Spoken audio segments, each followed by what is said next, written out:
অবস্থান কর্মসূচি পালনে রাজধানীর শাহবাগে এই জমায়েত সনাতন সহ বিভিন্ন ধর্মের অনুসারীদের প্রতিবাদ জানালেন সাম্প্রদায়িক সম্প্রীতি নষ্টের ষড়যন্ত্রের।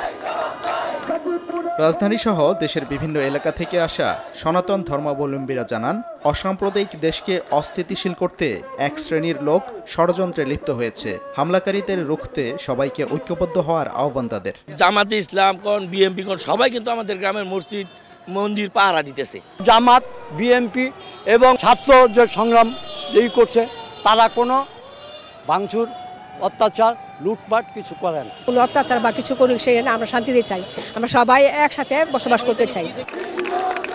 অবস্থান কর্মসূচিতে অংশ নিয়ে বিএনপি নেত্রী নিপুণ রায় বলেন, যারা দেশের সাম্প্রদায়িক সম্প্রীতি নষ্ট করতে চায় তাদের মুখোশ উন্মোচন করতে হবে। দেশকে যারা সাম্প্রদায়িক দাঙ্গা বাজানোর ষড়যন্ত্র করতে চাচ্ছেন তাদেরকে হুঁশিয়ার করে বলতে চাই, সতর্ক হয়ে যান। আপনাদের মুখোশের আড়ালে হাসিনার প্রেতাত্মা লুকে আছে। অর্ধেক পাউডারে দ্বিগুণ উজ্জ্বলতা। নতুন রিন অ্যাডভান্সড অর্ধেক পাউডারে দ্বিগুণ উজ্জ্বলতা।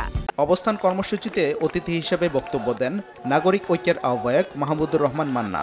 বলেন, এদেশের হিন্দুদের উস্কানি দিয়ে সাম্প্রদায়িক সম্প্রীতি নষ্টের চেষ্টায় আছে আওয়ামী লীগ।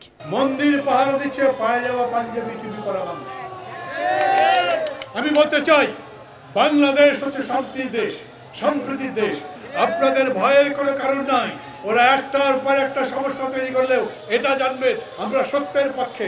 আমরা একটা নতুন বাংলাদেশ করতে চাই। ধর্মের ভিত্তিতে কোনো সম্প্রদায়কে সংখ্যালঘু হিসেবে না দেখে দেশের সব নাগরিকের সমান অধিকার প্রতিষ্ঠা হবে, এমন প্রত্যাশা অবস্থান কর্মসূচিতে অংশগ্রহণকারীদের। সাদিকুর রহমান, সময় সংবাদ, ঢাকা।